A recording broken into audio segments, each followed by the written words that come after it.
A man walks into a ball he did not even want to attend. He is surrounded by women who are practically throwing themselves at him. He is bored, overwhelmed, and ready to leave. And then he sees her. A woman in silver. No name, no title. Just a masked stranger who tells him she does not want to get married and cannot even dance. And somehow, in a room full of polished, perfect, society-approved options, she is the only one he cannot stop thinking about. That is the setup for Bridgerton Season 4. Sounds romantic, right? It is, but here is the thing nobody warned you about. Before you pressed play, the love story at the center of this season is also the most frustrating, most slow-burning, most class-divided romance the show has ever tried to pull off. And depending on who you ask, it either worked beautifully or it fell completely flat. So let us get into it, because Benedict and Sophie deserve a real conversation. Asterisk, before we even talk about the romance, we need to talk about Sophie herself.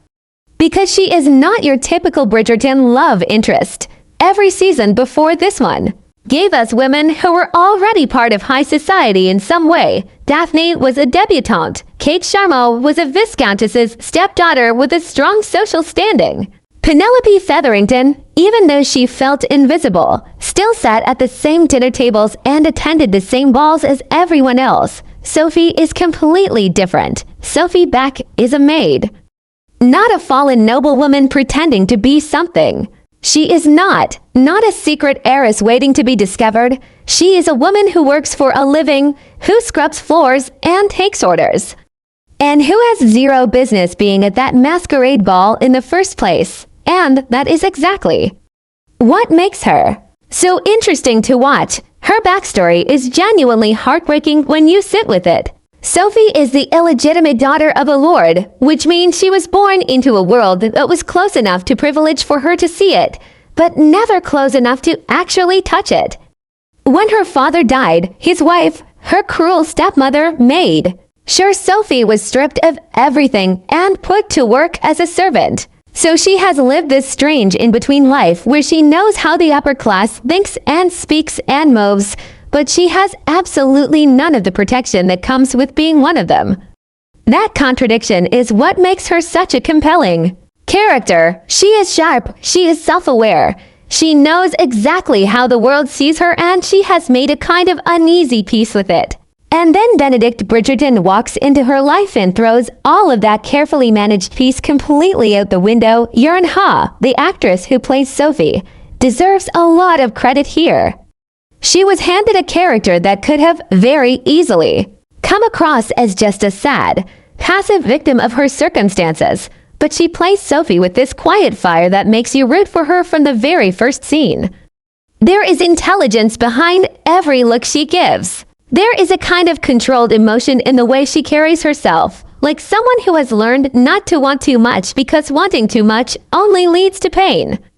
And that performance is what grounds the entire season, because without a Sophie, you actually believe in, the romance between her and Benedict would have no weight at all. Asterisk, nobody falls in love at a party they were dragged to against their will. That is just not how love stories are supposed to go. And yet that is exactly what happened to Benedict Bridgerton.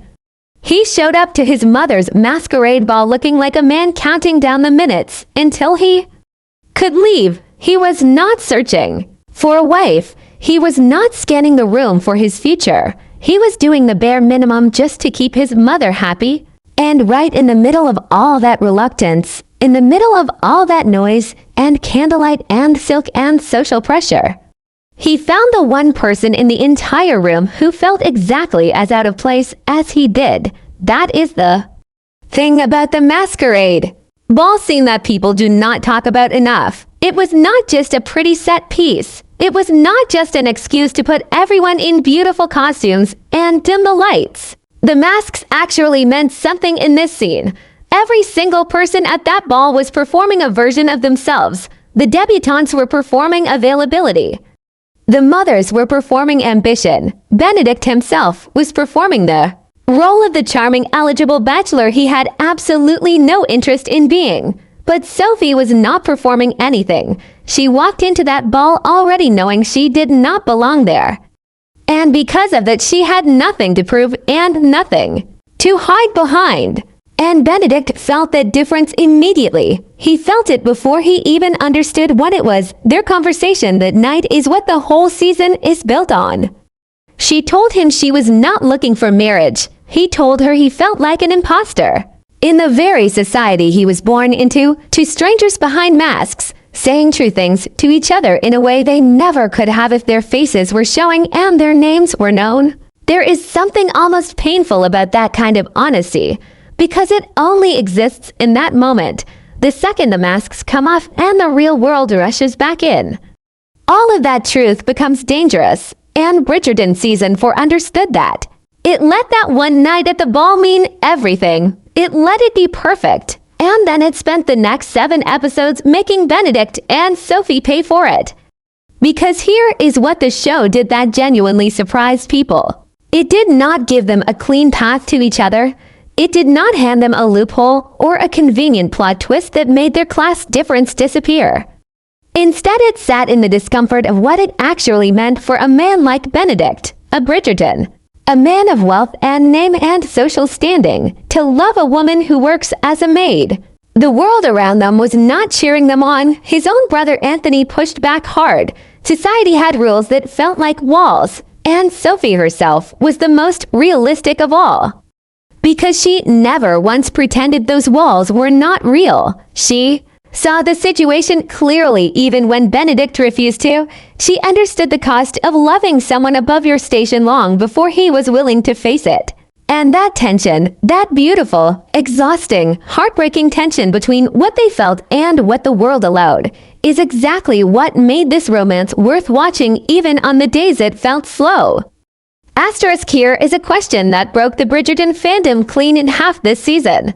Is a romance still working if you are not feeling the heat yet? Because that is exactly where people landed after Part 1 dropped on January 29th and millions of viewers sat back, finished all 4 episodes, and then went online and said the same thing in 100 different ways. They liked Benedict, they loved Sophie, but something between them felt like it was missing.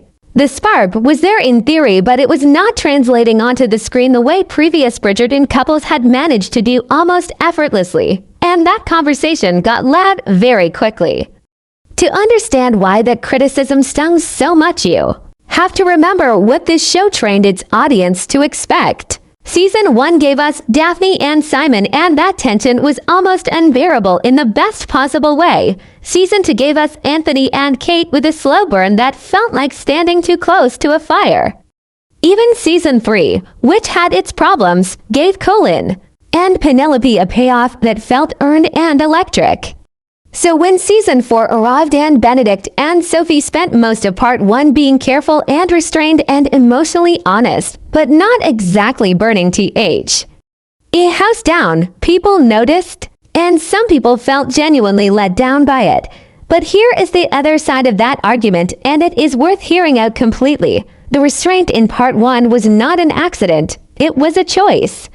The writers were not unaware that the audience wanted more fire between these two. They made a deliberate decision to hold back because the story they were telling required it. Sophie is a maid, Benedict is a Bridgerton.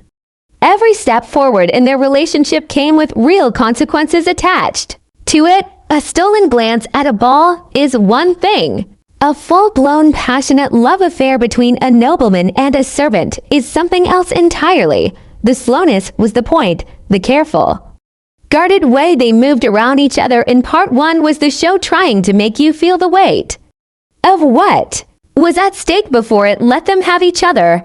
Asterisk, and then Part 2 arrived and everything that had been building finally broke open. The yearning that had been simmering underneath every scene in Part 1 came rushing to the surface. And suddenly, Benedict and Sophie made complete sense together. He stopped hiding behind his charm and started actually showing up for her.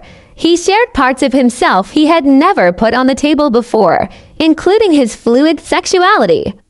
In a moment that felt genuinely vulnerable and real, she stopped bracing. for disappointment long enough to let herself believe that maybe this was actually happening.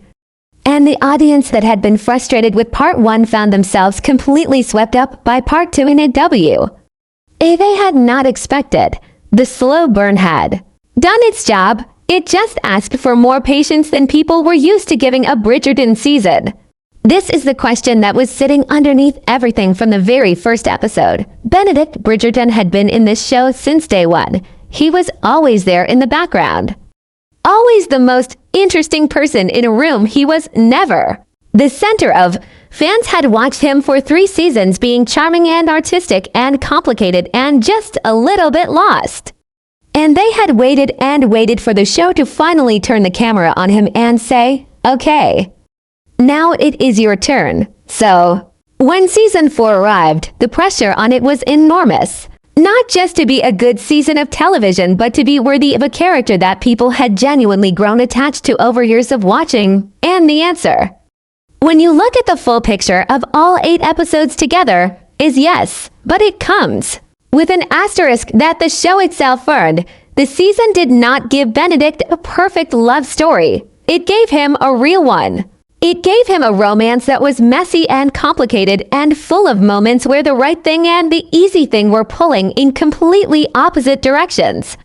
It gave him a woman who did not need saving but chose to let him in anyway. It gave him obstacles that were not manufactured drama but actual reflections of how brutal the world they lived in really was.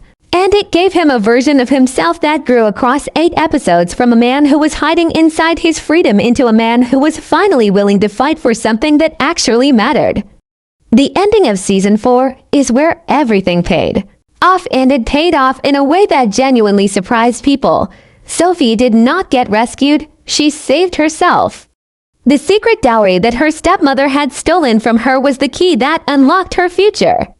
And Sophie was the one who used it. Benedict chose her before that door was even open, before she had any social standing, before there was any safe or acceptable path forward. He chose her when choosing her cost him something, and that choice, made in the full knowledge of what it meant, is what made the wedding at the end feel like something actually earned rather than just a fairy tale conclusion handed to the audience. Because that is how Bridgerton seasons are supposed to end.